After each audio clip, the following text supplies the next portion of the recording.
Pessoal, então está gravando, né? Nós estamos aí na disciplina de prática de direito tributário do 10º semestre noturno, né? Do dia 2 de setembro de 2020. Já é setembro, hein, gente? Setembro amarelo, primavera, né? Então vamos lá. Nós estávamos estudando na semana passada as prerrogativas da Fazenda Pública, né? As prerrogativas da Fazenda Pública. E nós vimos que as prerrogativas da Fazenda Pública nada mais são, né, do que vantagens aí que a Fazenda Pública tem quando ela está em juízo, quando ela está litigando. E nós vimos que Fazenda Pública, na verdade, é o nome que se dá ao próprio Estado quando ele está em juízo, né? E aí varia, né, a depender do ente federativo. A gente vai ter a Fazenda Pública Municipal, a Fazenda Pública Estadual e a Fazenda Pública Federal, mas que a gente não trabalha propriamente como Fazenda Pública, a gente trabalha como União Federal.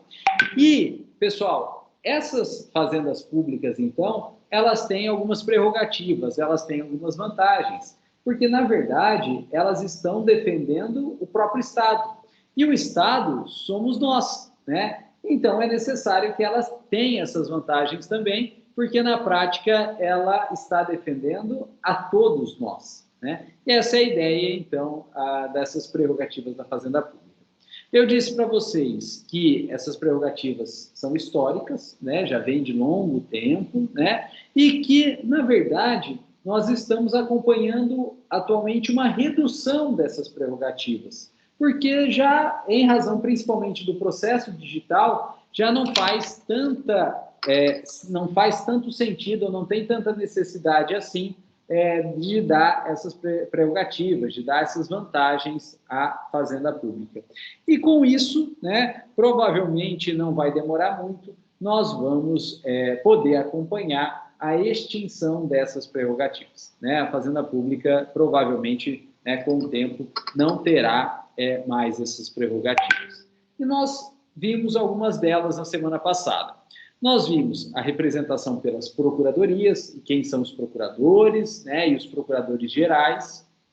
Nós vimos, né, a questão dos prazos, né, em dobro para a Fazenda Pública.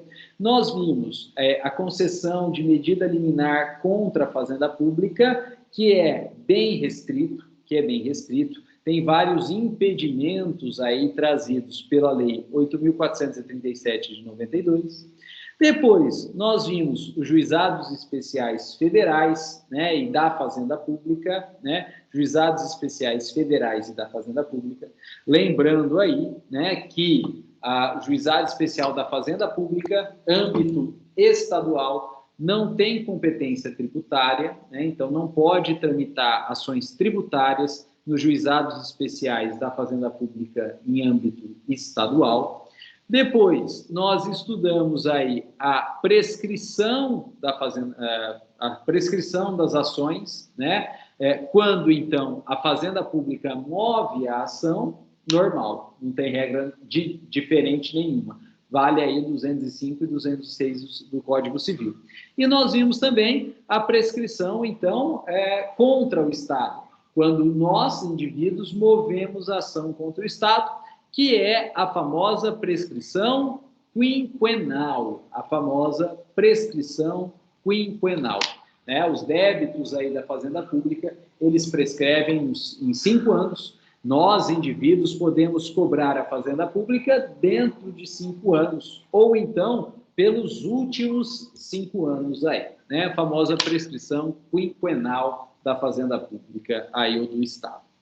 Depois, nós vimos os honorários advocatícios, né? Quando, então, a Fazenda Pública ganha, ela cobra honorários normalmente, né? E quando a Fazenda Pública perde, ela paga honorários? Paga, mas ela paga esses honorários dentro de uma tabela, cujo percentual vai diminuindo à medida que vai aumentando o valor da causa, né? A Fazenda Pública, ela paga honorários, mas os honorários pagos pela Fazenda Pública é parcelado, né? Eles vão diminuindo o percentual à medida que vai aumentando o valor da causa aí, né? E, pessoal, faltou, né, a gente comentar as prerrogativas da Fazenda Pública a partir de reexame necessário, né? Então, matéria nova, matéria inédita, aí, né, está a partir do reexame necessário. Bom, pessoal, reexame necessário é o nome atual do Instituto. Reexame necessário é o nome atual do Instituto. Mas antigamente ele não era chamado de reexame necessário. E, antigamente, esse instituto, essa prerrogativa da Fazenda Pública, era chamada de recurso de ofício. Recurso de ofício. Provavelmente, ou vocês já ouviram falar desse termo, recurso de ofício, ou vocês até vão encontrar escritos com esse termo, recurso de ofício. Mas saibam que esse termo, recurso de ofício, não pode ser usado mais. Ele está errado hoje. Ele está errado hoje. E o nome atual, o nome correto do Instituto é reexame necessário. E aí vocês vão me perguntar, professor, por que não posso usar o termo recurso de ofício? Porque, pessoal, de ofício significa pelo próprio juiz, automaticamente pelo próprio juiz. E o que seria automaticamente pelo próprio juiz? O recurso, recorrer da decisão. E, na verdade, vocês já estudaram teoria geral dos recursos, vocês já estudaram até recursos em espécie. E vocês viram que uma grande, ou a principal característica dos recursos é a voluntariedade. A parte recorre se quiser. E se ela não quiser, ela não é obrigada a recorrer. O recurso ele é inerentemente voluntário. De modo que não se pode falar recurso de ofício. Isso é uma incongruência terminológica. Porque se é de ofício, é automático pelo juiz. E se é recurso, é voluntário. Mas como pode ser voluntário se está sendo automático pelo juiz? E como pode ser automático pelo juiz se é recurso que é voluntário? Não tem jeito, né? Esse termo, recurso de ofício, é uma incongruência, né, em si. É uma incongruência terminológica. E é em razão disso que não se usa mais esse termo recurso de ofício, né? Não se pode usar mais esse termo recurso de ofício, e a gente vai usar o termo, então, reexame necessário. Porém, quando eu falar para vocês o que é esse instituto, vocês vão ver que ele parece um recurso de ofício. Né? Ele realmente parece um recurso de ofício. A sistemática de operação dele é um recurso de ofício. Mas a gente não pode usar esse termo porque o termo em si é incongruente. Então, a gente prefere usar um outro termo, que é o reexame necessário. Mas a sistemática dele, né, cá para nós aí, desliga a gravação, é sim um recurso de ofício. A sistemática de recurso de ofício. Bom, o que é, então, o reexame necessário? Pessoal, o reexame necessário, ele ocorre quando o juiz de primeiro grau profere uma sentença condenatória contra a Fazenda Pública. O reexame necessário, ele se dá quando o juiz de primeiro grau profere uma decisão condenatória contra a Fazenda Pública. E aí que o juiz ele vai intimar a Fazenda Pública dessa decisão. E como toda decisão, vai começar a correr o prazo recursal contra essa decisão. E a Fazenda Pública, ela vai poder voluntariamente recorrer daquela decisão. Vai poder voluntariamente recorrer daquela decisão. De modo que o juiz intima a Fazenda Pública, aguarda o lapso temporal do prazo recursal, porque a Fazenda Pública vai poder recorrer daquela decisão. Agora. É em dobro também, Guiana? Oi? Prazo? É em dobro. É tudo em dobro, né? Tudo em dobro. Tá. Prazo é em dobro, sim. Mas ele tem que aguardar o prazo, né? Em dobro, ele aguarda o prazo aí. Tá ok. Agora, transcorrido o prazo, olha só, tendo a Fazenda Pública recorrido ou não, tendo a Fazenda Pública recorrido ou não, e mesmo que a Fazenda Pública não tenha recorrido voluntariamente, o juiz vai remeter os autos para o segundo grau. E essa obrigatoriedade do juiz pegar os autos, mesmo quando a Fazenda Pública não recorreu, e remeter os autos para o segundo grau, é que hoje é chamado de reexame necessário. Gente, tecnicamente não é, porque esse termo não existe. Mas na prática, esse instituto, essa remessa dos autos do primeiro grau, de ofício pelo próprio juiz, mesmo quando não houve recurso da Fazenda Pública, é um recurso de ofício. É como se o juiz condenasse a Fazenda Pública, esperasse o prazo de recurso da Fazenda Pública, não tendo recurso da Fazenda Pública, ele próprio juiz recorresse da própria decisão dele, remetendo os autos para o segundo grau, né? Essa sistemática é de recurso de ofício, né? É como se fosse um recurso de ofício, mas a gente não pode usar esse termo recurso de ofício. A gente usa, então, o reexame necessário, né? Então, quando o juiz profere uma decisão de primeiro grau contra a Fazenda Pública, o juiz aguarda o prazo recursal, que o Wellington tem toda a razão, é em dobro, e a Fazenda Pública não tendo recorrido, ele próprio juiz remete os autos para segundo grau, né? Ele vai dar um despacho assim, encaminhe-se os autos para o segundo grau. Ou então, ele nem dá o despacho, ele já coloca no final da sentença contra a Fazenda Pública que tem que remeter os autos. Ele coloca lá, julgo procedente para condenar a Fazenda Pública e fixos honorários de sucumbência, né, em tantos percentuais a serem pagos pela Fazenda Pública. Após o prazo recursal normal ou regular, vírgula, remetam os autos para o segundo grau com nossas homenagens.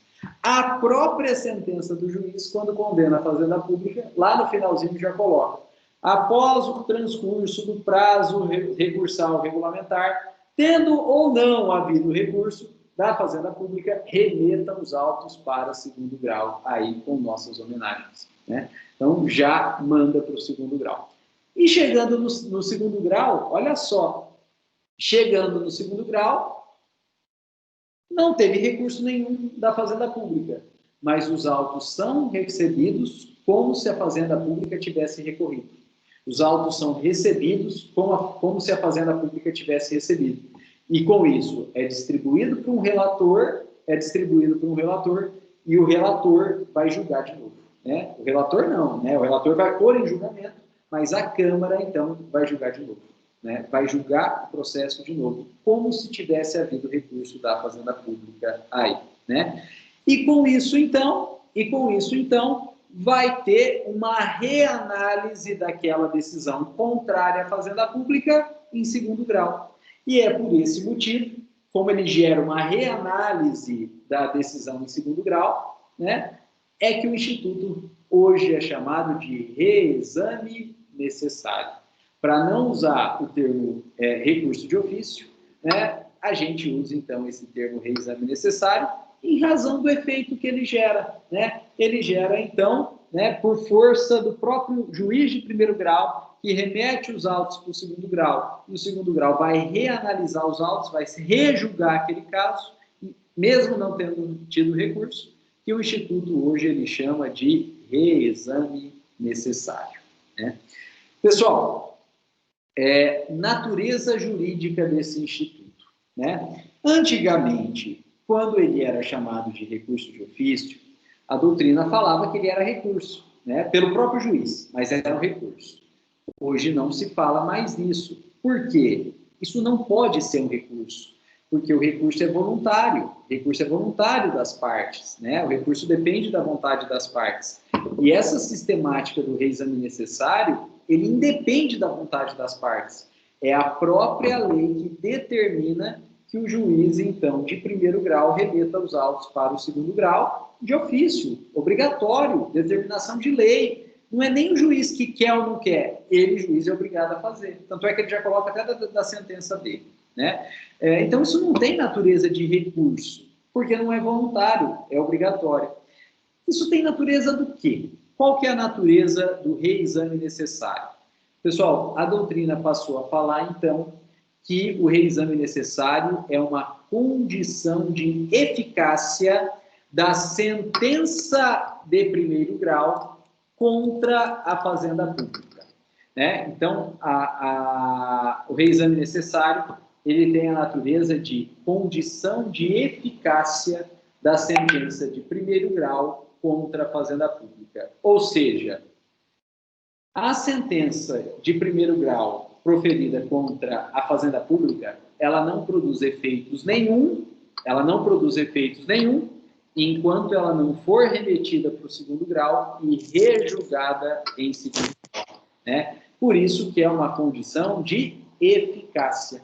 A sentença de primeiro grau proferida contra a fazenda pública, contra o Estado, não vale, não, ela vale, né? Mas não produz efeito nenhum. Ela vale, mas não produz efeito nenhum, enquanto ela não for remetida para o segundo grau e reanalisada em segundo grau. Então, é uma condição de eficácia da sentença.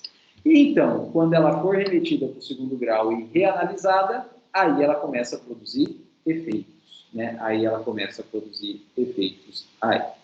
Gente, é uma vantagem ou não é para a fazenda pública? Uma pátia vantagem. É uma pátia vantagem.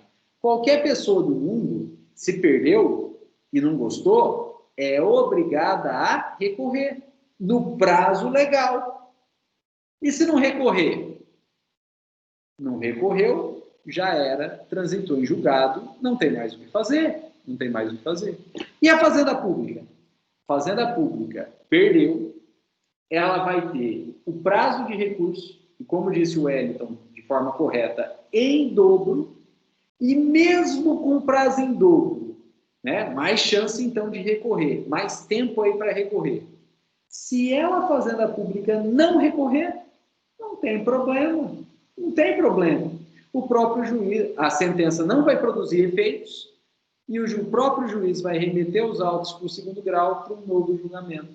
Então, se a fazenda pública não recorre, sem problema nenhum, os autos vão subir de qualquer jeito para o tribunal de segundo grau e vão ser reanalisados pelo tribunal de segundo grau. E enquanto não houver essa reanálise, a sentença não produz efeitos. Parte a vantagem, parte a vantagem.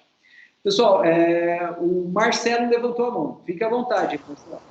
O professor, então na prática, a Fazenda Pública recorre? Existe o recurso da Fazenda Pública ou não faz nada?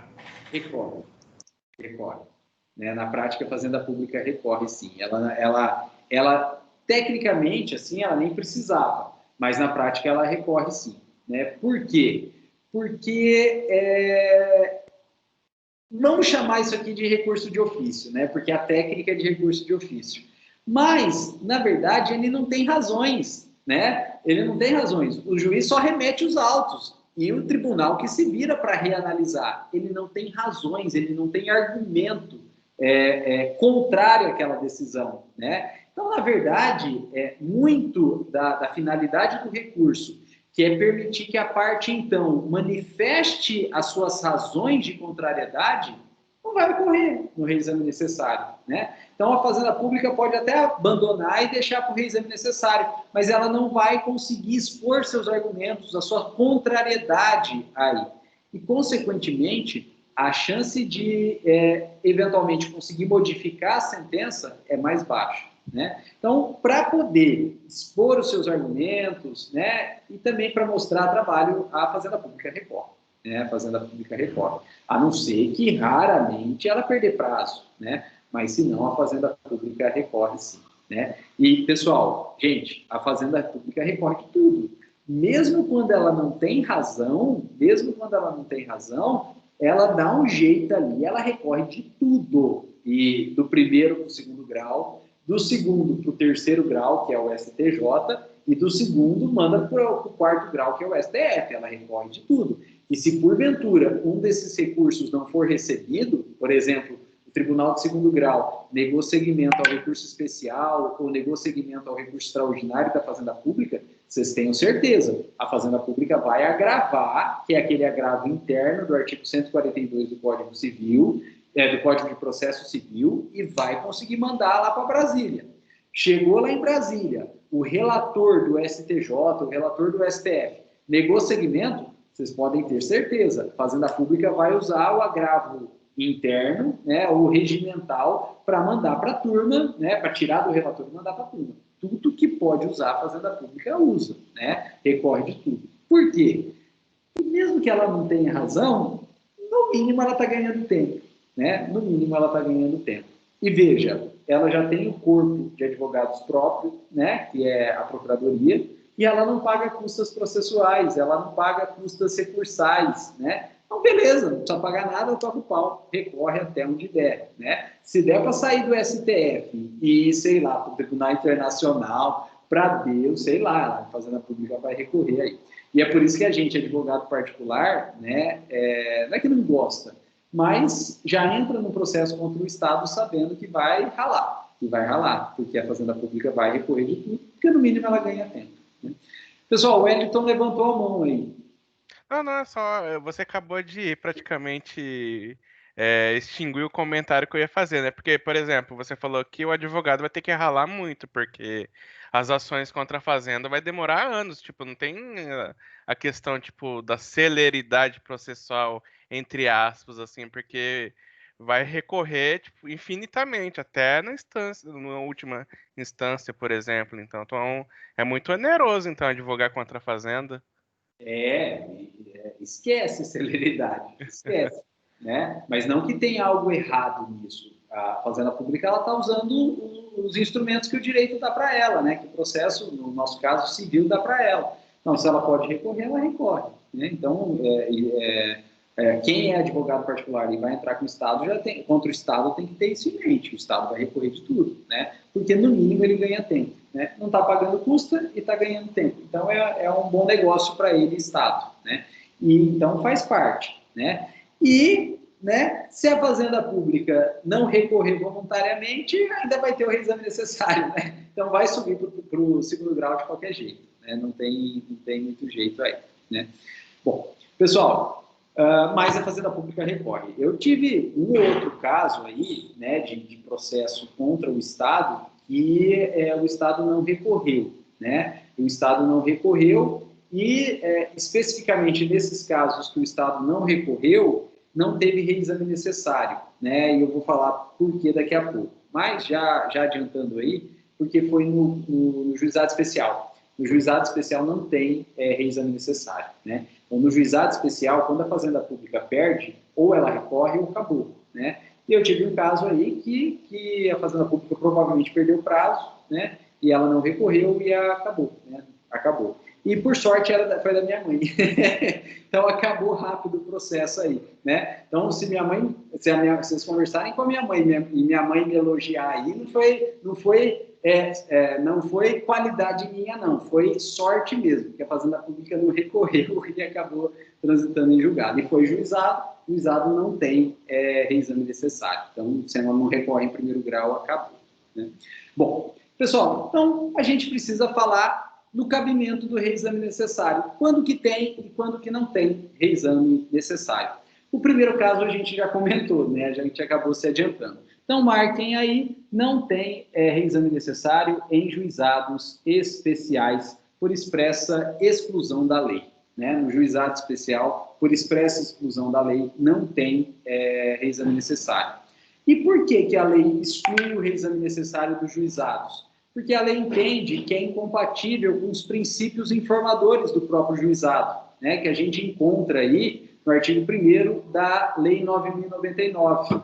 Principalmente, simplicidade, isso aqui, reexame necessário, queira ou não, é um complicador para o processo, então é incompatível com a simplicidade, e é incompatível também, né, o Wellington usou bem o termo aí, com a celeridade, né, é incompatível com a celeridade. Então, a lei entendeu por bem retirar, né, o reexame necessário de juizado. O juizado não tem. Então, se a Fazenda Pública perde uma ação no juizado, ou ela recorre ou vai transitar em julgado. Aí, não tem meio termo.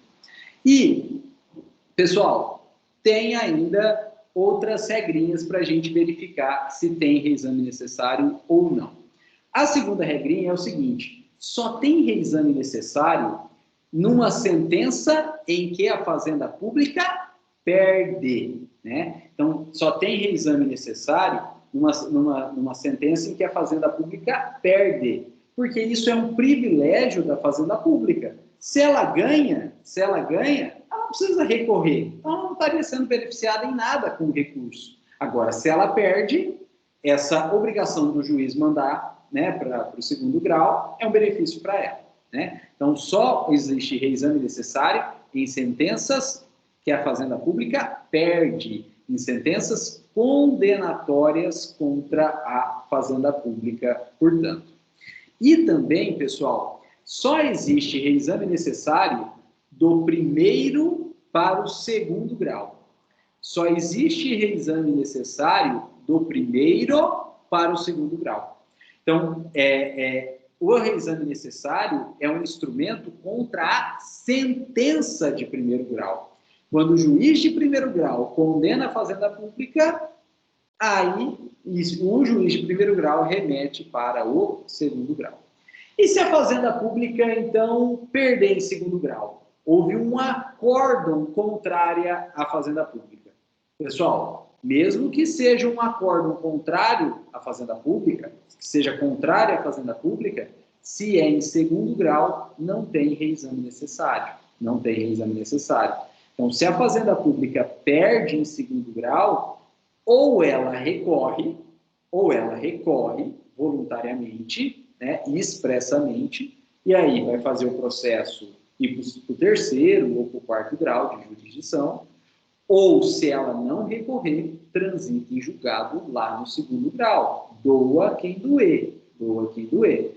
Do segundo para cima, não tem reexame necessário. Então, ou a Fazenda Pública recorre, ou vai transitar em julgado e acabou. Se ela perdeu, perdeu. Acabou, não tem mais o que fazer, né? Então, o reexame necessário ele é só do primeiro para o segundo grau. Do segundo grau para cima, não tem reexame necessário aí. E, pessoal, quando eu falo sobre isso, né, tem sempre uma pergunta, e é uma pergunta muito pertinente. É uma pergunta muito pertinente. A pergunta é o seguinte: olha, professor, a Fazenda Pública recorreu do primeiro para o segundo grau. A Fazenda Pública perdeu em segundo grau. Ela pode recorrer para o terceiro e para o quarto? Claro que pode. Se ela já recorreu antes, é porque ela não gostou da decisão, ela se sentiu contrária àquela decisão, ela está inconformada com a decisão, então ela pode recorrer de boa, tranquilo, manda o processo do primeiro para o segundo, recorre do primeiro para o segundo, recorre do segundo para o terceiro, recorre do segundo para o quarto, tranquilo, sem problema. Agora, olha só, e se a Fazenda Pública perdeu em primeiro grau e não recorreu?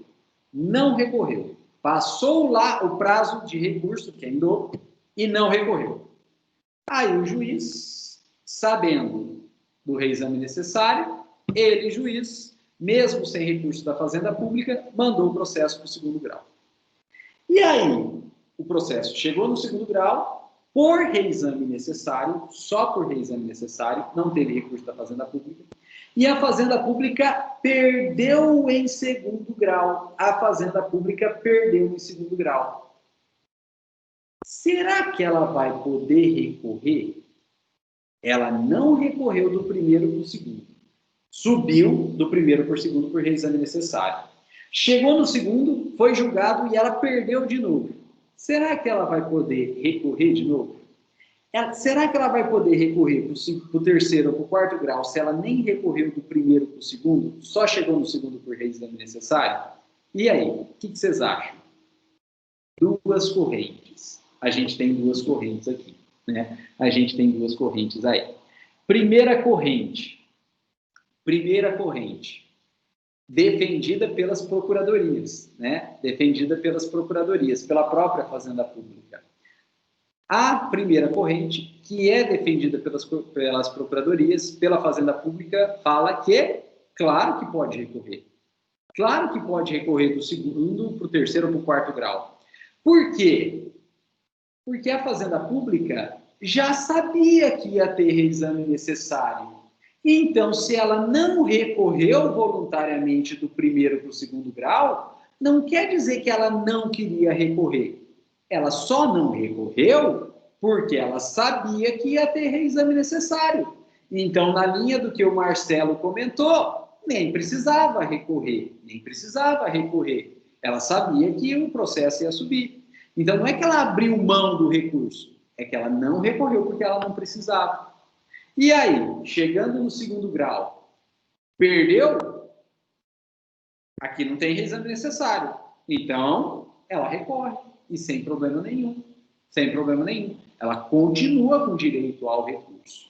Então, para a primeira corrente, que é defendida pelas procuradorias, pode sim recorrer do segundo para os graus superiores, mesmo não tendo havido recurso voluntário do primeiro para o segundo grau, mesmo o processo tendo subido do primeiro para o segundo grau por reexame necessário. Mas a gente tem uma segunda corrente. E essa segunda corrente é defendida, né, pelos advogados particulares, né, que litigam aí contra a Fazenda Pública, né? É defendida, então, pelos advogados particulares que litigam contra a Fazenda Pública. E essa segunda corrente fala o seguinte: não pode. Se a Fazenda Pública não recorreu do primeiro para o segundo grau, é porque, na verdade, ela abriu mão do recurso. E o processo só subiu porque existe uma norma de privilégio, uma norma de prerrogativa da Fazenda Pública. Mas ela, a Fazenda Pública, abriu mão do recurso. E a gente não pode esquecer que o reexame necessário não é um recurso, é uma condição de eficácia. Então, não teve recurso. Reexame necessário não é recurso, é uma condição de eficácia. Então, não teve recurso. E aí, quando o processo, então, chegou em segundo grau e ele foi rejulgado, a Fazenda Pública não poderia mais recorrer. Porque ela abriu mão do recurso lá atrás. Houve, então, uma preclusão lógica. Né? O que é preclusão lógica, pessoal? É a parte tomar uma atitude dentro do processo e essa atitude impede atitudes contrárias ou conflitantes àquilo que já foi praticado anteriormente, né? Tudo que for logicamente contrário ao que foi praticado anteriormente está proibido dentro do processo. Senão o processo não vai ser uma linha reta, vai ser um verdadeiro labirinto, não vai terminar nunca, né? Então, para a segunda corrente, se a Fazenda Pública não recorreu do primeiro para o segundo grau voluntariamente e o processo só subiu por reexame necessário, não houve recurso, reexame necessário não é recurso, então a Fazenda Pública abre mão do seu direito ao recurso e ela não poderia mais recorrer do segundo para o terceiro grau, do segundo para o quarto grau, por preclusão lógica. Essa é a segunda corrente. Pessoal, se isso cair na OAB como questão aberta, vocês vão defender as duas correntes, né? Vocês vão defender e explicar as duas correntes, né? Então, como questão aberta, como questão discursiva, vocês põem as duas correntes. Agora, se isso cair em questão teste, prepondera a primeira corrente, em homenagem ao amplo direito recursal, ao duplo grau de jurisdição, ao devido processo legal, né? Então, como a ideia dentro do processo é reexaminar as decisões para expurgar aquilo que está errado, e expurgando aquilo que está errado, você dá a própria legitimidade ao Poder Judiciário, prepondera aí a primeira corrente, né? Então, o que prepondera, né? Mesmo que a Fazenda Pública não recorra voluntariamente do primeiro para o segundo grau, mesmo que então suba só por conta do reexame necessário, e julgado em segundo grau, a Fazenda Pública continuando perdendo, nada impede que ela recorra então agora voluntariamente do segundo para o terceiro grau, do segundo para o quarto grau. Mas do segundo para cima só vai subir se ela recorrer voluntariamente. Não tem mais reexame necessário. Bom, pessoal, se a gente tivesse, na época do Código de Processo Civil de 73, a gente ia parar por aqui. Por quê? Porque lá no Código de Processo Civil de 73, qualquer que fosse a decisão de primeiro grau contra a Fazenda Pública, tinha reexame necessário. Ela tinha que perder, mas não importava o valor que ela perdesse. Podia ser R$1. Ela perdeu R$1 no Código de 73, ia ter reexame necessário aí, né? Porém, veio o Código de 2015. E o Código de 2015 pensou o seguinte: gente, se a Fazenda Pública perdeu em primeiro grau, mas o valor é muito baixo, ter reexame necessário obrigando o juiz a remeter para o segundo grau vai gerar custo. E o custo, às vezes, é mais caro que o próprio valor que a Fazenda Pública perdeu. E com isso, então, com esse raciocínio, então, o Código de Processo Civil de 2015 limitou as hipóteses de reexame necessário a depender do valor que a Fazenda Pública perdeu em primeiro grau. Então, não é mais toda e qualquer decisão de primeiro grau contra a Fazenda Pública que tem reexame necessário. Não, vai ter que ser uma decisão contra a Fazenda Pública de primeiro grau, mas só vai ter reexame necessário a depender do valor que a Fazenda Pública perdeu. Se o valor for muito baixo, não vai ter reexame necessário, porque o custo do próprio reexame, do rejulgamento, é mais caro do que o valor perdido pela Fazenda Pública aí. E aí, então, foi criado o artigo 496, parágrafo 3º do Código de Processo Civil de 2015, limitando aí ou trazendo os valores mínimos para que haja reexame necessário. E esses valores, pessoal, depende da Fazenda Pública, né? Depende do ente federativo. Olha só, nas ações que a União perdeu, só vai ter reexame necessário se o valor perdido for superior a 1.000 salários mínimos, né? Então, nas ações que a União perdeu, só vai ter reexame necessário nas ações com valor superior a 1.000 salários mínimos. Gente, 1.000 salários mínimos aí dá R$1.450.000, né? R$1.450.000. É coisa pra caramba, né? É um valor bastante alto aí. E todas as ações com valor menor que R$1.000 não tem mais reexame necessário. Antes tinha, no CPC 2015 tinha, no CPC de 73 tinha, hoje não mais, né? Então, na prática, diminuiu bastante o número de reexames necessários aí. Agora, não é a União, é o Estado. No caso de Estado perdendo, só vai ter reexame necessário nas ações com valor superior a 500 salários mínimos, né? Então, no caso dos Estados-membros perdendo, né, São Paulo, Minas Gerais, Paraná, só vai ter reexame necessário nas ações com valor superior a 500 salários mínimos. E nas ações de município perdendo, só vai ter reexame necessário se o valor for acima de 100 salários mínimos aí, né? Município perdendo, só vai ter reexame necessário nas ações acima de 100 salários mínimos aí.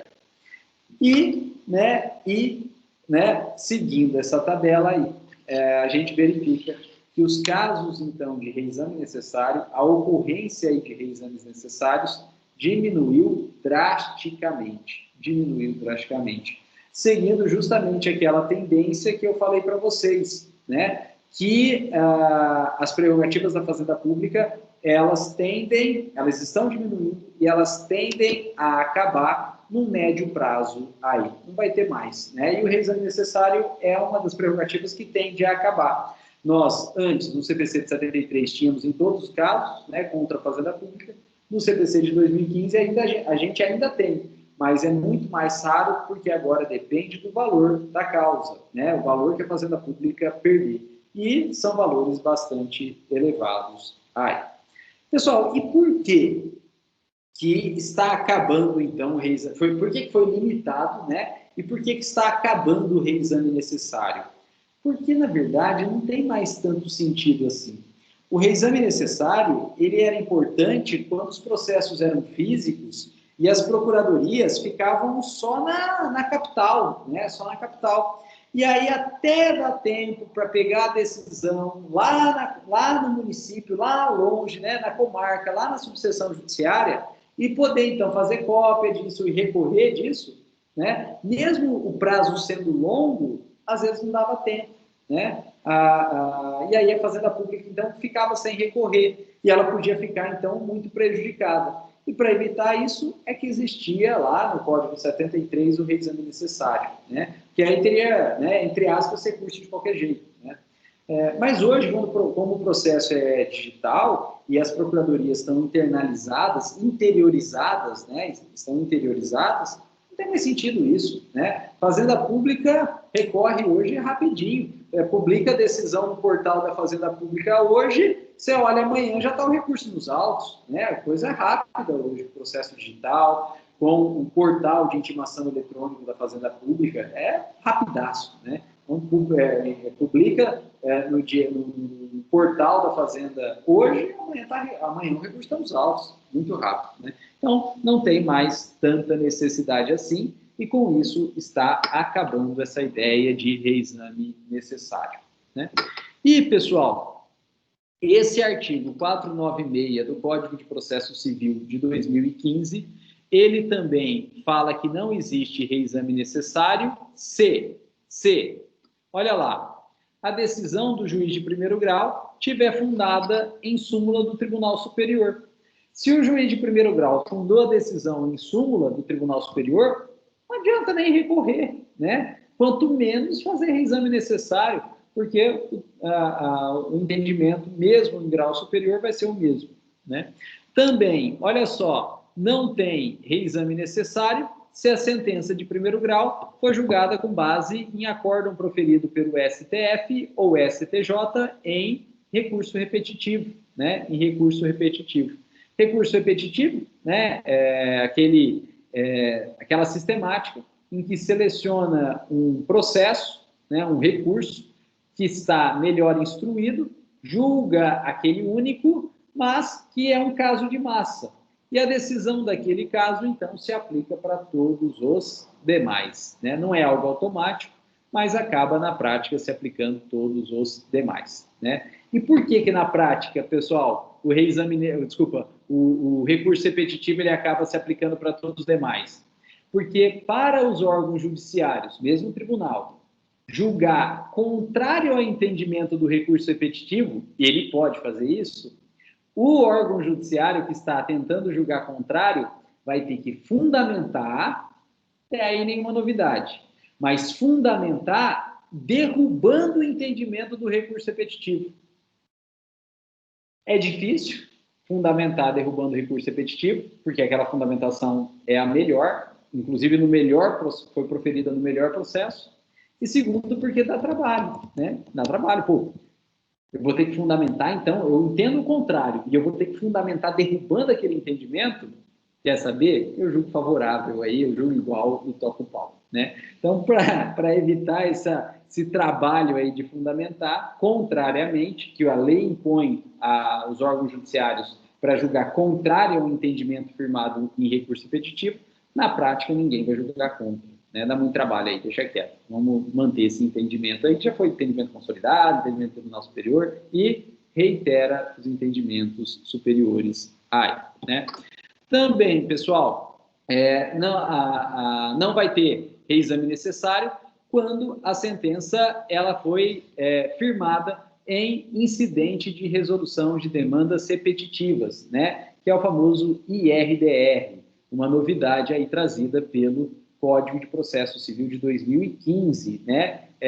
Para tribunais de segundo grau, A gente tem, então, os recursos repetitivos para o STF e STJ, e a gente tem o IRDR para os tribunais de segundo grau, né? Então, se a gente tem, por exemplo, dentro do Tribunal de Segundo Grau, duas câmaras, né, no caso da Justiça Estadual, ou duas turmas, no caso da Justiça Federal, decidindo casos idênticos, de modo diferente, o caso é idêntico, mas proferindo decisões diferentes, né, dentro, então, do mesmo tribunal, duas câmaras, duas turmas do mesmo tribunal, proferindo decisões diferentes, decisões conflitantes, é possível aí, né, uma das partes, né, claro, a parte que está perdendo, ajuizar ou propor, na verdade, um IRDR, um incidente de resolução de demanda repetitiva.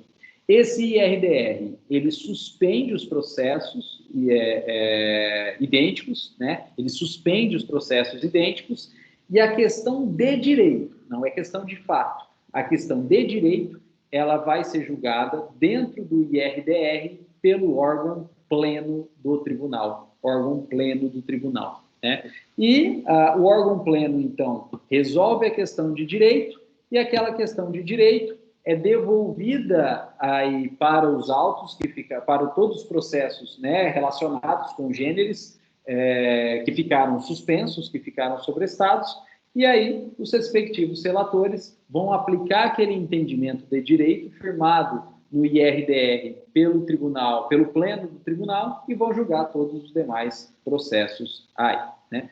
Essa é a ideia do IRDR, né? Então, ele é interno ao Tribunal de Segundo Grau. Quando o Tribunal de Segundo Grau tem câmaras ou turmas julgando processos idênticos de forma diferente, ele é proposto por uma das partes.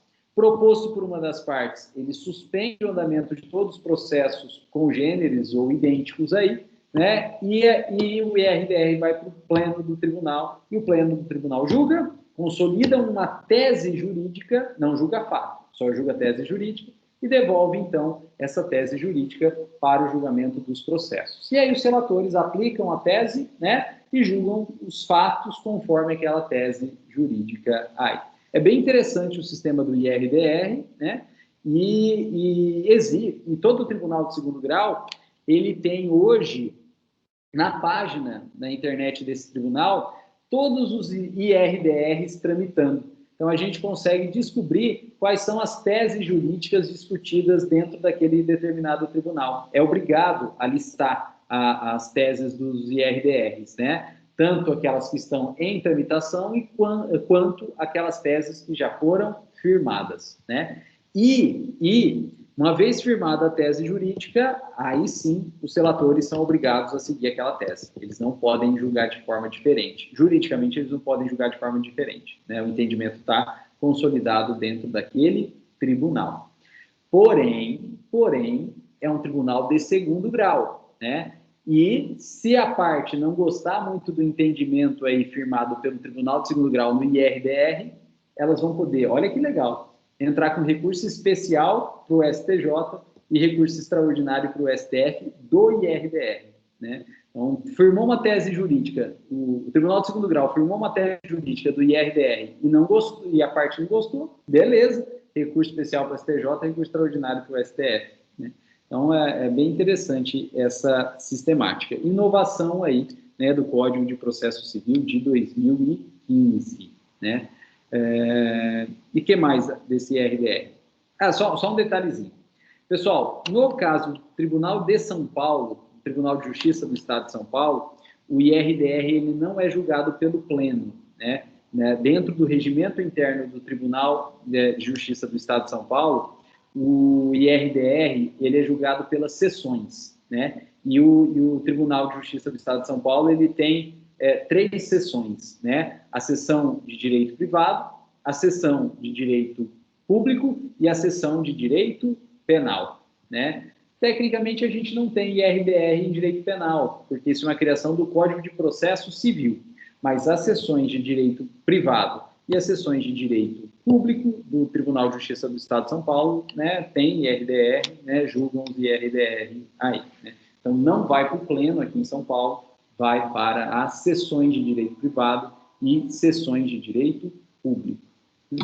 Bom, pessoal, e por fim, olha lá, né, o último caso aí que não tem reexame necessário, se a sentença de primeiro grau, ela tiver de acordo com normativa interna do próprio poder público, da própria administração pública, né? E a gente tem, né, a administração pública, ela tem várias normativas internas. Por exemplo, a Receita Federal, né? A Receita Federal tem um monte de resolução interna, né? Orientações internas. E o posto fiscal em âmbito estadual também tem várias normas internas. Então, se a decisão, né, se a sentença de primeiro grau tiver de acordo com uma norma interna da própria administração pública, também não vai ter reexame necessário aí, né? Ou recorre de ofício, ou recorre voluntariamente, ou não tem reexame necessário, né? E esse parágrafo 4º, pessoal, ele acaba privilegiando, né, a ideia de precedentes, né? É uma falta de reexame necessário ou um não cabimento de reexame necessário, porque, na verdade, a gente já tem precedentes, né? E por ter precedentes, a gente homenageia o precedente, principalmente em Tribunal Superior, ou então IRDR de segundo grau, e não há reexame necessário aí, né? Então, é bastante interessante. Só para finalizar, né, a título de curiosidade aí, eu estou acompanhando um julgamento do IRDR bem interessante, né, que ele tem a ver com leilão de imóveis por banco, né? Foi um IRDR ajuizado em razão ou para discussão de leilão de imóveis para banco, né? Por banco. O banco fez o financiamento, a pessoa comprou o imóvel com financiamento e deu a casa em garantia. A pessoa não pagou, o banco retomou a casa, que a gente fala, consolidou a propriedade, e aí levou o imóvel para leilão, né?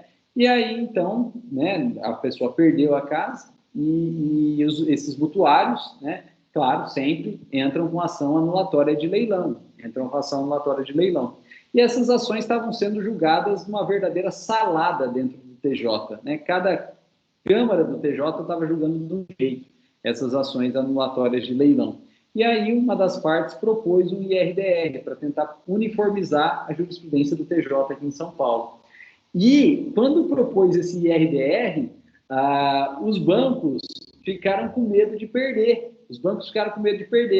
E aí, esse IRDR virou um monstro, porque os bancos entraram como amicus curiae, né? Então fizeram uma intervenção de terceiro como amicus curiae, e a própria FEBRABAN também entrou como amicus curiae, né? Vocês estudaram aí as intervenções de terceiro, né? Uma das modalidades de intervenção de terceiro é o amicus curiae, e a finalidade do amicus curiae é dar subsídios técnicos para o julgador, né? Dar subsídios técnicos para o julgador. Os bancos todos e a FEBRABAN viraram amicus curiae. E aí a gente olha esse IRDR e vê os advogados que estão lá representando o banco.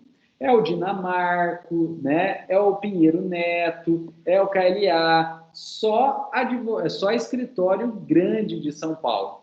Aí você pega o nome dos advogados que assinam, Dinamarco, BEDAC, Aprobato, né? Só cara fodão aí, né? De alto nome, né? De alto renome. Então, imagina a discussão técnica que virou esse IRDR. Né? Não tem nada a ver com a nossa prática de tributária, né? É uma discussão de direito bancário, na verdade, né? Uma discussão de direito bancário, mas muito interessante pela qualidade técnica aí das manifestações processuais desses grandes escritórios e desses grandes juristas aí, mais que advogados, né? Grandes juristas. Então é interessante, estou acompanhando lá.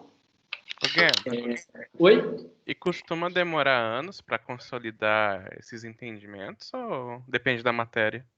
Na verdade, não pode demorar anos. É interessante isso aí, a tua pergunta é muito boa. Por quê?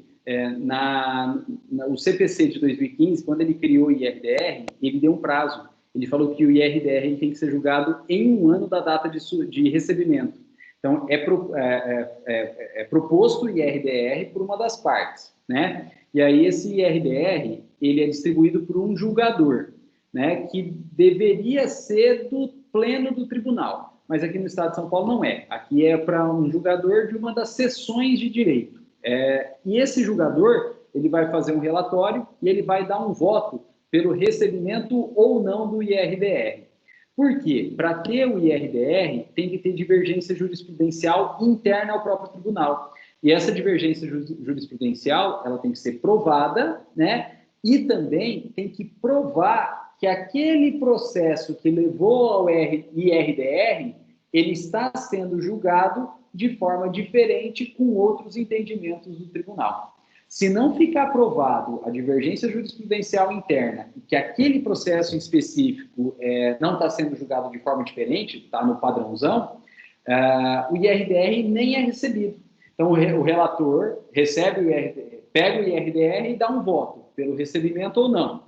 Provado a divergência, ele vai dar o voto pelo recebimento. Não provado a divergência, ele dá um voto pelo não recebimento, pela rejeição do IRDR. Só que é só um voto. E aí ele leva esse IRDR para o pleno, ou, no caso de São Paulo, para as sessões, direito privado ou direito público. E a sessão vai votar por maioria, se recebe ou não recebe o IRDR. Se não receber, está arquivado imediatamente. Se receber, a decisão do pleno ou da sessão que recebe é que determina a suspensão de todos os outros processos, né? Então, recebeu, a própria decisão já coloca lá, determino, então, a suspensão de todos os processos correlatos em que se discute a seguinte tese jurídica, né? Por exemplo, no caso, leilão de casas em banco, o prazo de consolidação da propriedade em leilão. Então, todo processo que tem essa causa de pedido vai ficar suspenso no tribunal. E o CPC de 2015 fala o seguinte: da data da decisão que determinar o sobrestamento do processo, dos demais processos, o IRDR ele tem que ser julgado em 1 ano. Ele tem que ser julgado em 1 ano. Então, na verdade, não pode demorar, né? O código não permite que demore. Da decisão que suspendeu o processo, o código manda o tribunal julgar em 1 ano. E se não julgar em 1 ano? Não tem nenhuma sanção propriamente dita, mas esse fato vai ser comunicado ao CNJ, né? Esse fato é comunicado ao CNJ e os demais processos vão voltar a correr e vai virar uma verdadeira salada. Então, por questões até morais, o tribunal julga em 1 ano. Esse caso que eu estou comentando com vocês, mas deu 1 ano certinho. A decisão que sobrestou o julgamento foi de dezembro, né? E de dezembro de 2018, se eu não me engano, dezembro de 2018. E o Tribunal de São Paulo julgou o IRDR de novembro para dezembro de 2019. Né? Então, ia dar 1 ano certinho, os caras foram lá e julgaram. Está julgado. E aí? E aí que ainda não transitou em julgado, porque a galera recorreu. Aí teve embargo de declaração, teve agravo interno, né? Banco tem dinheiro, grandes escritórios, grandes advogados, os caras recorrem de tudo. Então, não ainda, não transitou em julgado, provavelmente vai subir para STJ, para STF, mas o próprio tribunal tem que julgar em 1 ano. Né? O TJ de São Paulo não poderia deixar virar 2019 para 2020 sem julgar. Né? O código não fala que tem que tem que terminar ou transitar em julgado. Não, o código fala que o próprio tribunal tem que julgar em 1 ano da data de recebimento e suspensão do IRDR. Então, não demora. Né? Mas não quer dizer também que vai terminar rápido, né? Porque, como todo processo, ele é passível de recurso. Ele é julgado em 1 ano e aí o tribunal cumpriu a função dele, está de boa com o CNJ e deixa as partes se matarem recorrendo, mas aí não é problema, não é do tribunal. Né? Então não demora não. Né? Pelo menos a decisão do próprio tribunal não pode demorar. Tem que estar, no máximo, 1 ano ele tem que ser julgado. Né? E por isso ele tem prioridade de tramitação. né? Então, quando recebe o IRDR, ele passa a ter prioridade de tramitação. Ele passa na frente de outros processos que não têm prioridade dentro do pleno ou da seção, né, de direito privado ou direito público. Então, é bem interessante o IRDR. Eu até, quando eu estou dando aula aí de processo civil, né, não vocês já estão na expulsória, né, vocês estão mais para lá do que para cá. Mas quando eu estou dando aula de processo civil aí para turmas mais iniciais, eu tenho comentado do IRDR para ver se alguém se interessa em fazer uma monografia sobre isso, né? Porque não tem escrito ainda sobre isso. É algo bem, bem limitado, né? Veja, criação do CPC 2015, só para o 2º grau, quando houver divergência de jurisprudência, né? Então, é algo bastante limitado, né? Então, eu falo sempre, peço para ver se alguém se anima de escrever aí TCC, artigo sobre o IRDR, né? Mas vocês estão na expulsória, vocês já estão mais para lá do que para cá. É interessante, mas porém complexo também, né? Bastante, né? E complexo, por exemplo, quando veio o código, eu fui estudar o IRDR, eu não conseguia visualizar direito como que seria, né? E eu fui, na verdade, visualizar melhor esse IRDR quando, né, por circunstâncias aí da profissão, eu tive uma ação anulatória de leilão e eu tive que acompanhar. Não é a minha que levou ao IRDR, eu tenho uma, né? Eu defendo o cliente aí numa ação anulatória de leilão. Então, por conta dessa ação e por conta de que o resultado dessa ação vai depender do resultado do IRDR, é que eu passei a acompanhar o IRDR e aí eu vi como que é a sistemática, né? Acompanhei na prática aí a sistemática.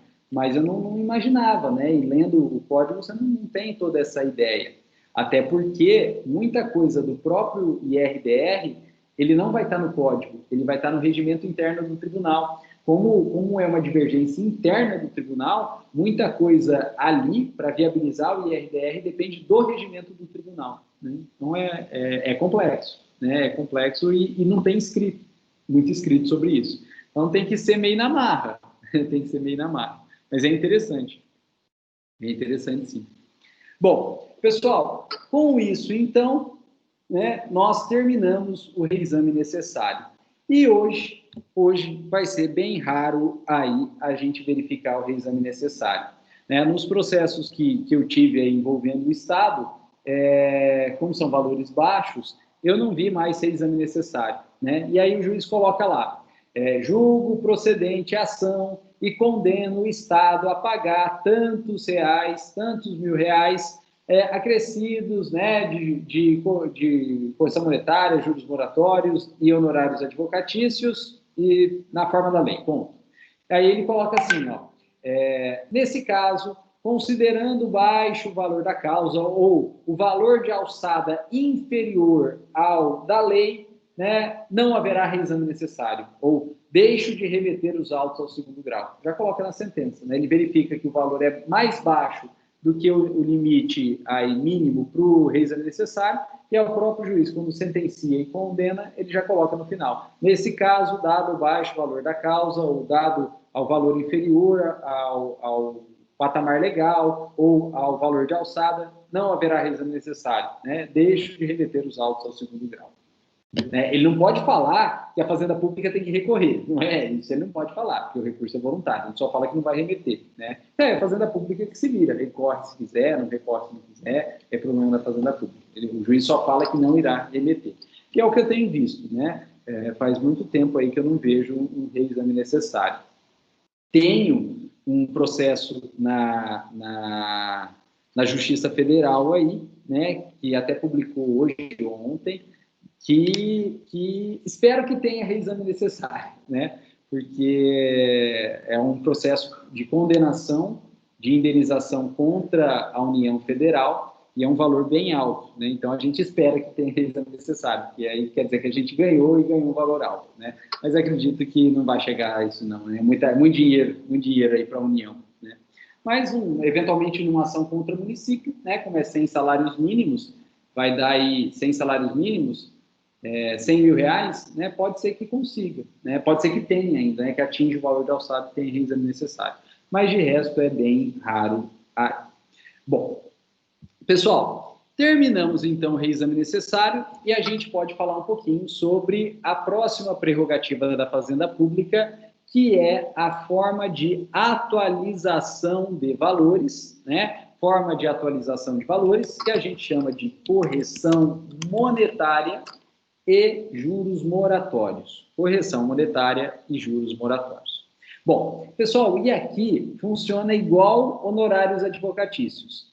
A gente tem uma sistemática de atualização, de correção e de juros quando o indivíduo deve para a Fazenda Pública. E a gente tem uma outra forma, e várias outras formas, na verdade, quando a Fazenda Pública deve para o indivíduo. E qual que vocês acham que é maior? Qual que vocês acham que aumenta mais o débito? Quando o indivíduo deve para a Fazenda Pública ou quando a Fazenda Pública deve para o indivíduo? Considerando que a gente está estudando prerrogativa, vantagem para a Fazenda Pública, fica fácil responder, né? Gente, a dívida aumenta muito mais quando o indivíduo deve para a Fazenda Pública. E quando a Fazenda Pública deve para o indivíduo, tem correção, tem juros? Tem. Tem. Mas são ínfimos, são muito pequenos, né? Então, quando a Fazenda Pública deve para o indivíduo, a dívida aumenta bem pouco, né? E isso é justificado em razão aí da prerrogativa da Fazenda Pública. E a gente vai começar o nosso estudo analisando, então, quando o indivíduo deve para a Fazenda. O indivíduo é o devedor e a Fazenda Pública é a credora. E aqui, nesse caso, pessoal, vale a correção e os juros padrão do Poder Judiciário. Quando o indivíduo deve para a Fazenda Pública, a correção ela vai ser dada pela tabela prática do tribunal. Tabela prática do tribunal, que normalmente corresponde ao IPCA, né, que é a própria inflação, né, a própria inflação. Então, a correção monetária é dada pela tabela prática do tribunal, que é o IPCA, né? Que é a própria inflação. E, além da correção monetária, o indivíduo vai ter que pagar para a Fazenda Pública também juros moratórios de 1% ao mês, de forma simples, né? Não é de forma composta, não é juros sobre juros, é juros simples. 1% ao mês de forma simples. Então, na verdade, a gente soma, né, a quantidade de meses em atraso, cada mês é 1%, então vai dar, né, 1 vezes o número de meses, dá um número de meses, e a gente multiplica, então, o número de meses pelo débito aí para ter o valor dos juros, né? Esse é a forma de atualização quando o indivíduo deve para a Fazenda Pública aí. Correção pela tabela prática, que é o IPCA, mais os juros moratórios de 1% ao mês, de forma simples. Padrão, esse é o padrão. O problema, gente, está aqui. Quando a Fazenda Pública deve para o indivíduo. O problema está aqui. Quando a Fazenda Pública deve para o indivíduo. E aí eu já adiantei para vocês que a correção, há juros, mas o índice de correção e o índice de juros é bem menor. É bem menor que IPCA e 1% ao mês. E aí vocês vão me perguntar, professor, menor quanto? Gente, isso é uma verdadeira salada. Cada juiz, cada tribunal decidia de uma forma diferente, né? E foi necessário, então, que a discussão, então, da correção monetária e dos juros moratórios pagos pela Fazenda Pública, né, ao indivíduo, chegasse ao STJ e o STJ, então, definisse qual seria a taxa de juros aí, né? Qual seria a correção monetária e a taxa de juros. E o STJ, ele fez essa definição no julgamento desse recurso especial aqui, ó, o 1495-146 de Minas Gerais, relatado pelo ministro Mauro Campion Marques e julgado no dia 22 de fevereiro de 2018. O que é, então, bastante recente. Só que, em vez de simplificar, o STJ complicou tudo. Não foi o STJ, foi a legislação, né? A legislação que complicou, e o STJ teve que julgar segundo a legislação, e aí complicou tudo. Por quê? Porque, na verdade, a correção monetária e os juros moratórios a serem pagos pela Fazenda Pública ao indivíduo vai depender da natureza do processo. E cada natureza de processo, ele vai ter uma correção monetária e uns juros moratórios diferentes a serem pagos pela Fazenda Pública. E isso é uma verdadeira salada. Olha lá, pessoal. Nós temos, então, várias possíveis naturezas de causa. Nós temos, olha lá, condenação judicial de natureza administrativa. Nós temos condenação judicial referente a servidor e empregado público. Nós temos condenação judicial referente à desapropriação direta e indireta. Nós temos condenação judicial de natureza previdenciária. Nós temos condenação judicial de natureza tributária. E para cada uma dessas 4 naturezas, a gente vai ter índices diferentes de correção monetária e de juros moratórios. Uma verdadeira salada. Olha lá. Começando aí, pessoal, pelas condenações de natureza administrativa em geral. O que é isso? É o que sobra. Quando a gente exclui servidor público, quando a gente exclui desapropriação, quando a gente exclui natureza previdenciária e quando a gente exclui natureza tributária, o que sobra entra aqui em natureza administrativa geral. Então, essa primeira categoria, ela não é definida pelo que é, ela é definida, na verdade, pelo que ela não é. Ela é um conceito residual. Natureza geral é o que não é servidor público, é o que não é desapropriação, é o que não é previdenciário, é o que não é tributário, né? Isso é natureza geral. E aí, então, a gente vai ter os índices. Só que os índices variam a depender da data do débito. Olha que maluco. Até dezembro de 2018, é esse padrão aqui, ó. Juros de mora de 0,5% ao mês, correção monetária pela Justiça Federal, com base no IPCA-E a partir de 2011. Olha que salada. Mas se o débito é posterior a dezembro de 2002, a gente vai ter que, da vigência do CPC de 2002 até a Lei 11.960 de 2009, os juros é da taxa Selic, vedada a acumulação por qualquer índice. Então, não tem correção monetária, só tem juros pela Selic. Mas, se o débito tiver data após a vigência da Lei 11.960 de 2009, o índice, os juros, será pela caderneta de poupança, que hoje é 75% da Selic, e a correção monetária será com base no IPCA-E. Olha que salada que eles fizeram.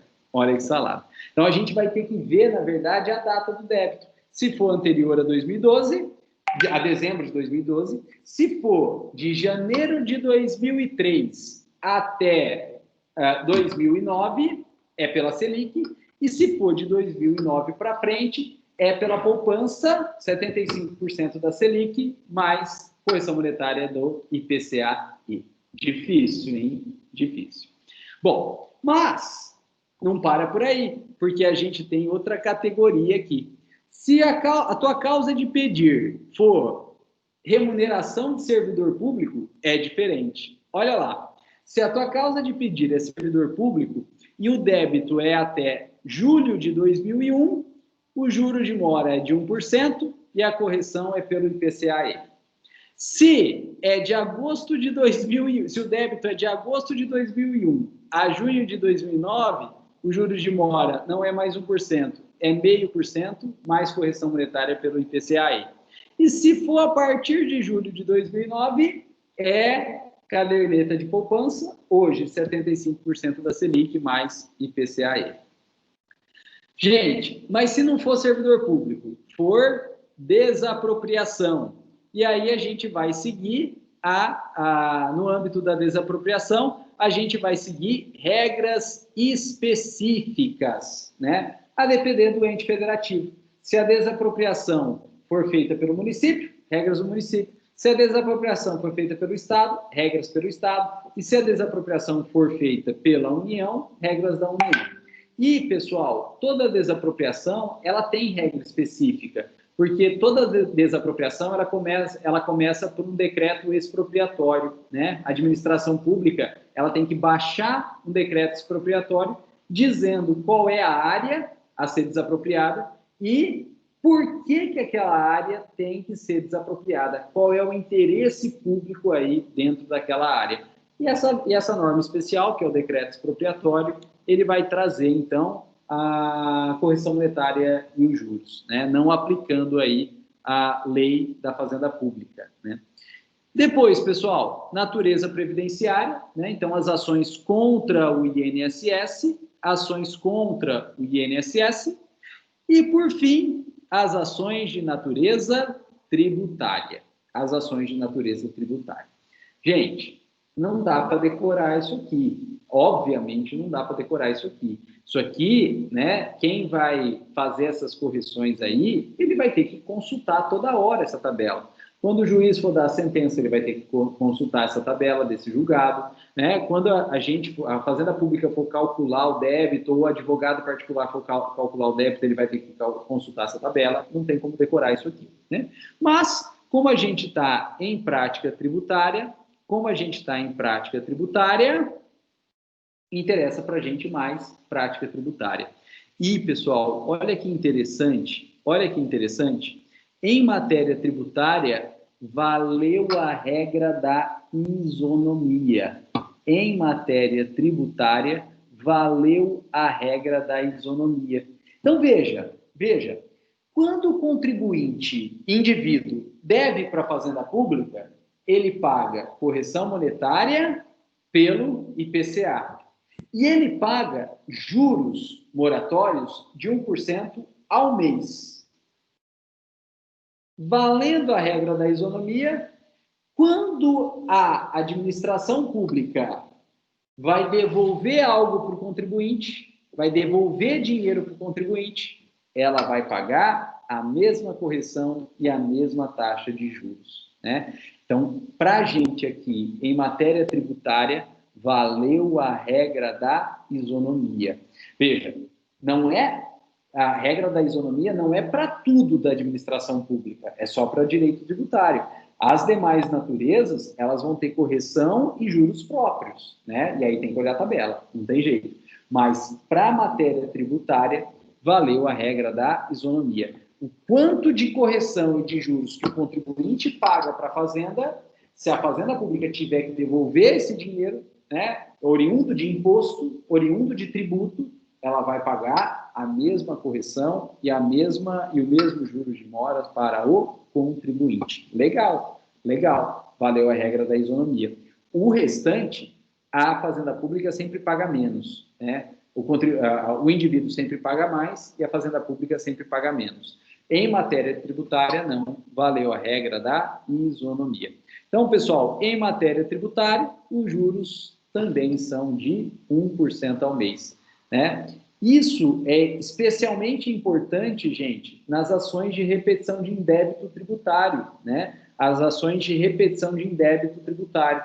Quando o contribuinte paga algo que não devia, né, mas pagou, ele, contribuinte, vai entrar com uma ação de repetição de indébito tributário e a Fazenda Pública vai ser condenada a devolver o excesso. E esse excesso, então, ele vai ser corrigido, né, com correção monetária pelo IPCA e acréscimo de juros moratórios de 1% ao mês. E com isso aí, né, com essa tabela maluca do STJ, a gente termina, então, a ideia de atualização de valores, né, e juros moratórios da Fazenda Pública aí, né? Minha intenção, pessoal, sendo sincero, era mostrar para vocês a existência desse julgado, para que, se um dia vocês precisarem, vocês saberem onde buscar a informação para poder fazer a correção monetária. Mas saber isso aqui de cor é impossível, né? Saber isso aqui de cor é impossível aí.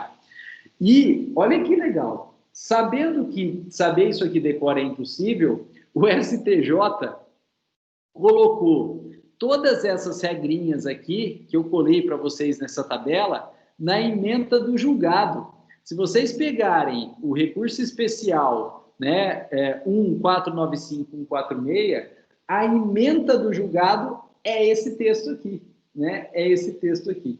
Então, a forma de tornar isso aqui público, que todo mundo tem acesso, né, foi colocar todo esse texto, toda essa tabela na ementa do julgado. É gigantesca, né? Acaba sendo gigantesca a ementa do julgado. Mas, enfim, né, é isso que a gente tem, né? Não é fácil, foi um complicador, mas isso que a gente tem desde fevereiro de 2018.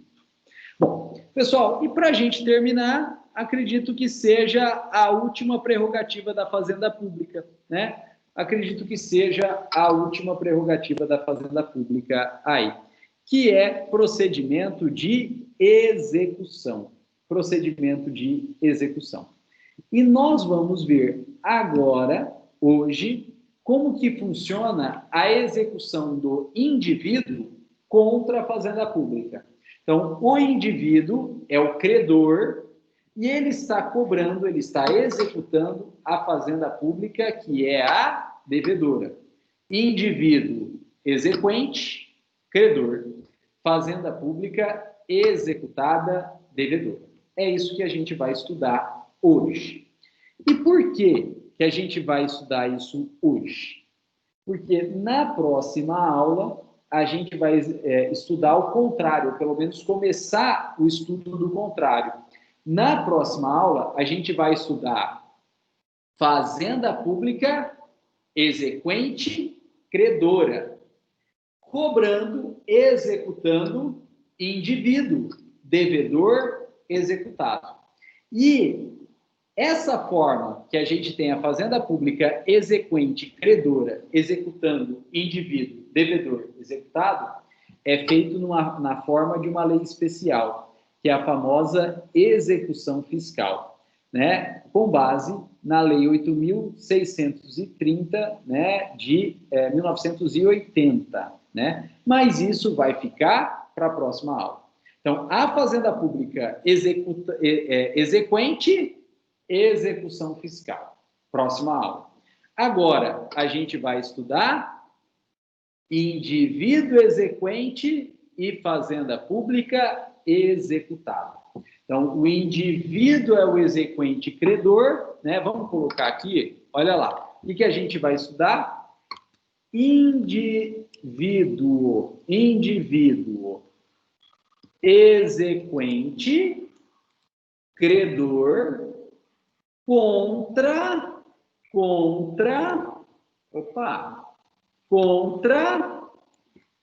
Fazenda Pública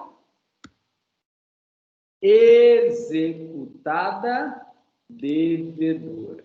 É isso que a gente vai estudar, né? O polo ativo é o indivíduo, o polo passivo é a Fazenda Pública.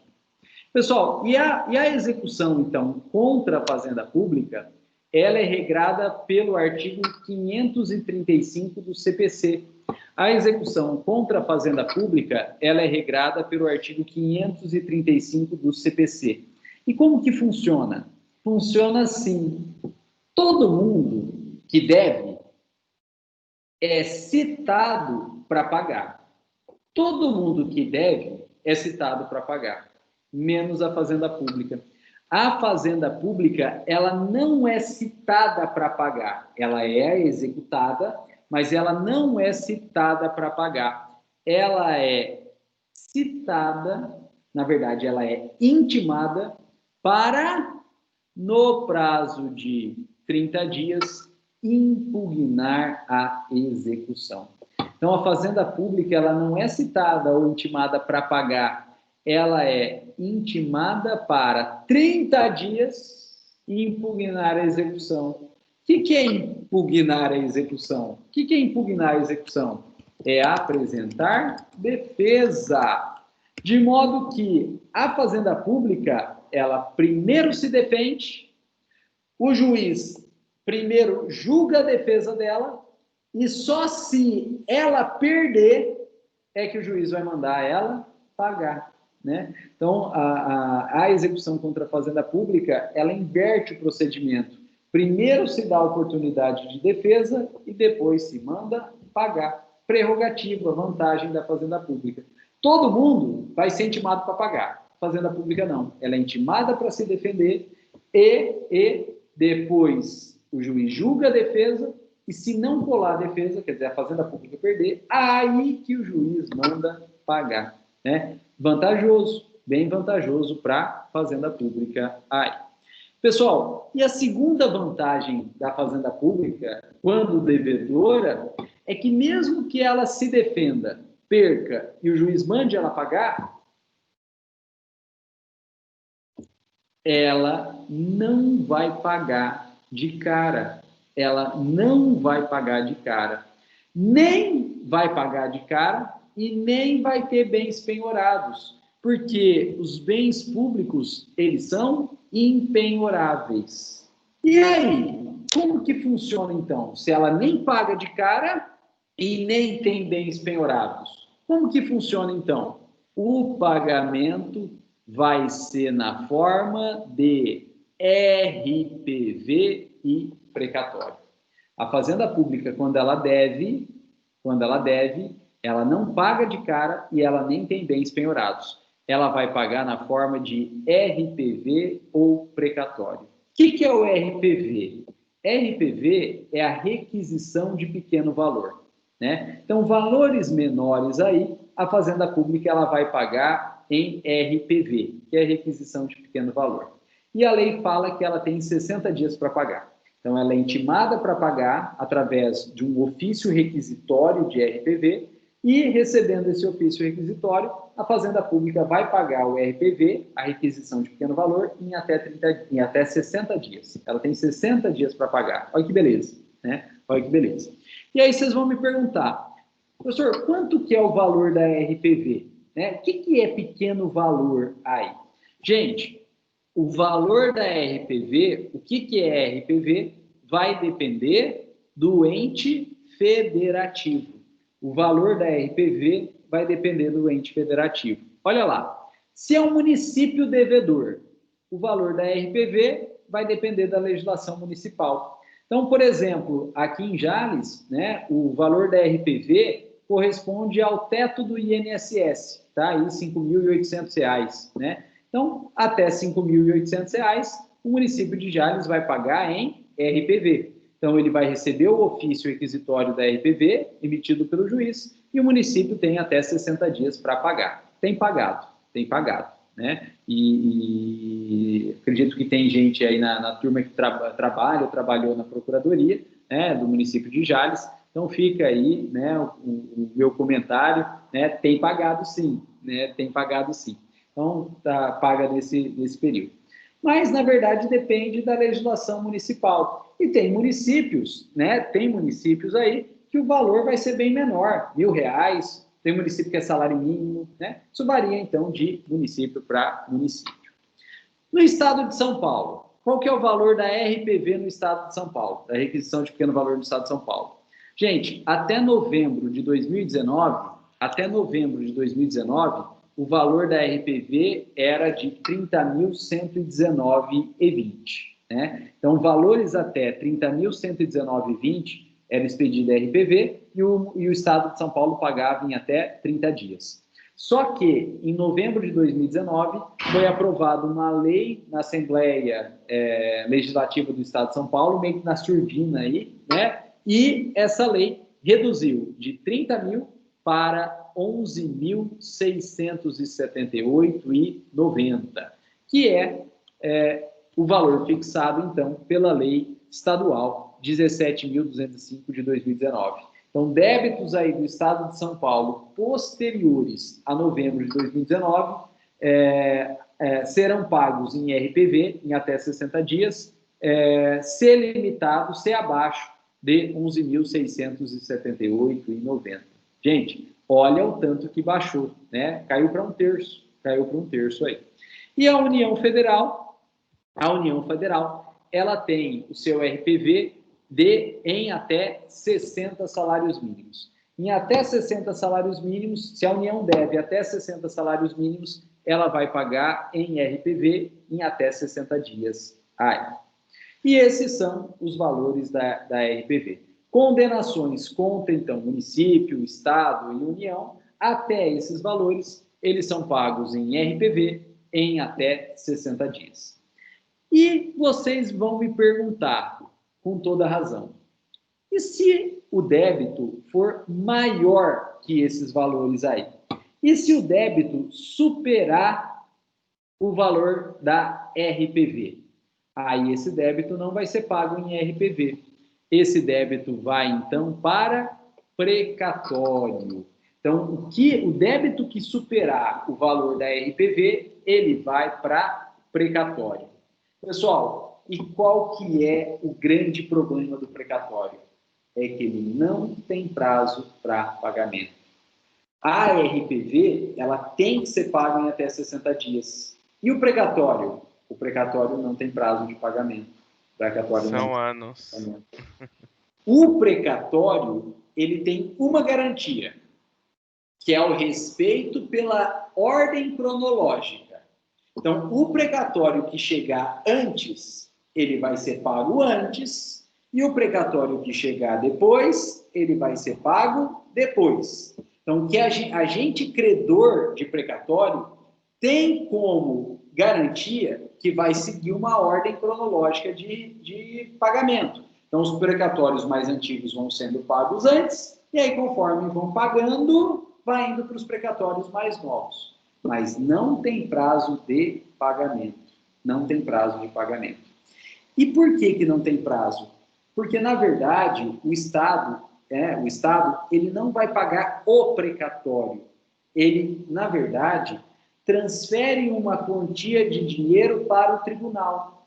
E o tribunal, então, pega essa quantia de dinheiro e vai pagando os precatórios aí na ordem cronológica. Só que, se um determinado precatório ele tem um valor muito alto, e aquele dinheiro que o tribunal recebeu do Estado não for suficiente para quitar aquele precatório de valor muito alto, o tribunal não pode pagar. O tribunal vai ter que segurar o dinheiro, ir guardando o dinheiro, recebendo mais dinheiro do Estado, até que ele junte o valor suficiente para conseguir pagar aquele precatório. Aí ele paga o precatório e aí a fila continua, volta a andar. E veja que, se o precatório é muito alto, não importa que o segundo precatório é baixinho. Se o primeiro é muito alto, vai ter que esperar juntar dinheiro para pagar 100% do primeiro, para depois pagar o segundo. Não importa que tenha dinheiro suficiente para pagar o segundo. Enquanto não juntar o dinheiro para pagar o primeiro, não pode seguir essa ordem aí, não pode andar o pagamento.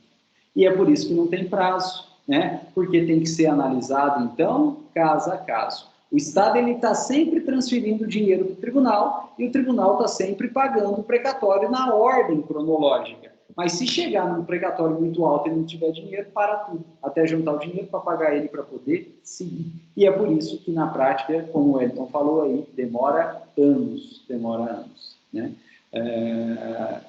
Inclusive, lá no fórum, teve um processo lá que é de 94. De 94. Que eu localizei lá, eu conversei com a escrevente falou que isso aí vai demorar anos.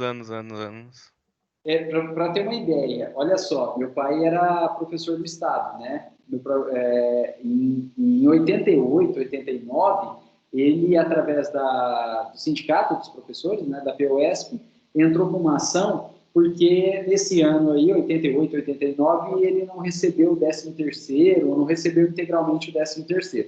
E vários professores, então, dessa época, não receberam e entraram com o sindicato, a POSP. Ganhou o processo, o valor era alto, então superava o valor da RPV, então não foi para a RPV, foi para precatório, e ficou lá em precatório aguardando o pagamento, né? Meu pai morreu em 99, portanto 10 anos depois, né? Eu e minha irmã, nós éramos menores de idade, nós tivemos que aguardar. Quando nós ficamos maiores, né? De maior aí, quando nós ficamos de maior, eu e minha irmã nos habilitamos naquele processo como herdeiros do meu pai para poder receber, então, o valor desse precatório, né? Então, né, passou aí, meu pai morreu e não recebeu, não viu a cor do dinheiro, né? Como que demora isso aí, né? E não tem muito jeito, porque essa ordem cronológica aí. Gente, só tem um jeito de andar mais rápido, né? Se o credor, ele tiver... Se o credor for de natureza, né, o credor e o débito for de natureza alimentar e o credor for idoso, né? Então, o jeito de fazer andar mais rápido é crédito de natureza alimentar e credor idoso. Aí você consegue ter privilégio, preferência do pagamento. Se não, já era. Por exemplo, eu entrei com uma ação para minha mãe em 2011. Nós ganhamos essa ação, o valor foi para precatório e minha mãe recebeu o ano passado, né? De 2011, minha mãe recebeu em novembro de 2019. Foi relativamente rápido. Por quê? Porque era diferença salarial, então crédito alimentar, e minha mãe tem mais de 60, minha mãe é idosa, então ela teve preferência e recebeu antes. Mas eu entrei com a mesma ação para uma outra pessoa, que não é idosa. Essa pessoa não recebeu até hoje. O processo é de 2011, ganhou, transitou em julgado, fez cumprimento de sentença contra a Fazenda Pública, apurou o valor era maior do que a RPV, foi para precatório e essa pessoa é a mesma ação da minha mãe, mas não é idosa, essa pessoa não é idosa, ela não recebeu até hoje, né? E vai demorar bastante ainda para ela vir a receber. Minha mãe só recebeu por conta da natureza alimentar e da idade aí, né? E o que eu posso fazer para esse cliente? Nada, a gente tem que aguardar, porque é uma fila organizada pelo tribunal, e o tribunal vai pagando conforme vai entrando dinheiro e, né, vai rolando os precatórios aí, né? Então, veja, além de ser difícil demandar contra a Fazenda Pública, porque ela recorre de tudo, e com isso os processos demoram, mesmo quando você ganha e você vai fazer cumprimento de sentença, no cumprimento de sentença contra a Fazenda Pública, ela primeiro se defende, aí o juiz julga, aí ela recorre, aí transita em julgado. Aí o juiz vai mandar pagar. E quando ele manda pagar, ele não manda pagar, ele não manda propriamente pagar, ele manda, na verdade, expedir RPV ou precatório. Se for RPV, em 60 dias está pago. Se for precatório, a gente não tem garantia nenhuma. Então, o processo em si demora, o cumprimento de sentença em si demora, e o recebimento em precatório, só Deus sabe quando vai vir aí, né? Então, por isso que é complicado para o advogado litigar contra o Estado, né? Porque o processo dá trabalho, demora, e, na verdade, ele não sabe quando ele vai realmente receber aí, né? O que está em precatório, vai fazer o quê? Está parado lá, e não tem jeito. E com isso, então, com essas informações desanimadoras para pretensos advogados contra o Estado. Por que eu digo pretenso?